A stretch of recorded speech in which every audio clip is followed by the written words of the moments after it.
Assalamualaikum warahmatullahi wabarakatuh. My name is Faris Safais. In this video, I will be addressing the motion this House would ban government funding of religious schools.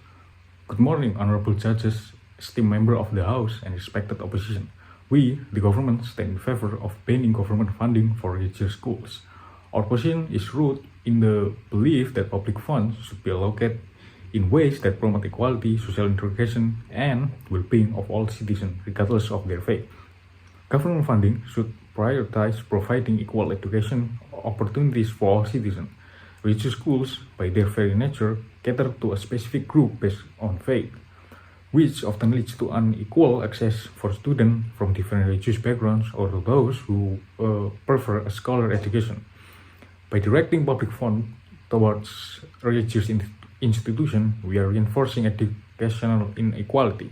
All students should have access to the same equality of education, irrespective of their religious affiliation, and government funding should ensure that public schools are adequately supported to serve the needs of all. In conclusion, the government responsibility is to provide inclusive, equitable, and secular education. Government funding for religious schools runs contrary to these principles, and we argue that it should be abolished. Thank you for the first speaker for the insightful arguments. I will now expand on our position and address some key points raised by the opposition. Religious schools often separate students based on their faith, fostering a lack of interaction and understanding between different groups. The division can lead to a greater social fragmentation, where young people grew up in silos with little exposure to diverse perspective and experience. A secular public education system, on the other hand, promotes inclusive and encouraging social cohesion and empathy across religious and cultural lines. Government funding for religious schools reinforces division by supporting institutions that inherently exclusive. Government funding for religious schools places an unnecessary financial burden on taxpayers. These schools often have substantial private funding through donation or tuition fees from family, which means that public funds could be better allocated somewhere, such as underfunded public schools that serve a broader segment of society. By directing funds to private religious institutions, governments are misallocating resources that could be used to improve the quality of public education for all. Therefore, the motion to ban government funding for religious schools is essential for promoting social cohesion, financial responsibility, and truly inclusive educational system. Public resources should be directed to support public schools that are secular, equal, and accessible to all. Thank you for the second speaker for the excellent arguments. I will now address some key points raised by the opposition and further reinforce the importance of this motion.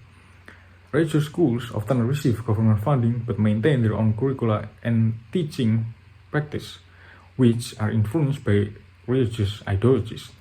This can lead to a promotion of specific doctrines over others, which is inconsistent with the principle of academic freedom and critical thinking. Education should be a space for open inquiry and development and independent thought, not a space for propagation of religious belief funded by the public. Banning government funding ensures that all schools remain neutral and focus on providing a well-rounded, objective education. Religious schools sometimes disappropriately focus on the religious majority, leaving minority religious or non-religious students feeling left off.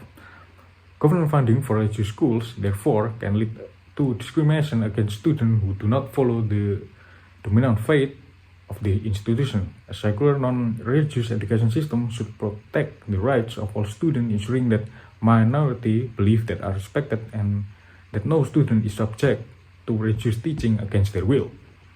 In conclusion, banning government funding for religious schools is necessary to protect academic freedom, ensure equality, and preserve the secular nature of public education. Public funds should be used for benefit of all students, not just those who are attending religious institutions. As the final speaker, I will summarize our case and respond to the opposition arguments. We, the government, firmly believe that banning government funding for religious schools is essential to ensure equality, promote social cohesion, and maintain a secular education system. Government funds should be directed toward supporting public schools that serve all citizens, not religious institutions that cater to a specific groups. Religious schools further division in equality, and they place undue financial burden. The opposition claim that banning government funding for religious schools would infringe on religious freedom. However, we argue that religious freedom is not the issue here. Rather, it is about ensuring that public resources are used for inclusive education that serve everyone, irrespective of their faith. We also reject the idea that religious schools contribute to social cohesion. They often promote exclusive rather than inclusive. To conclude, we urge you to support this motion as it is necessary for the betterment of our education system and society as a whole. Public funds should be used to support all citizens equally, not to entrench religious divide. We believe this will lead to a more inclusive, fair, and cohesive society. Thank you.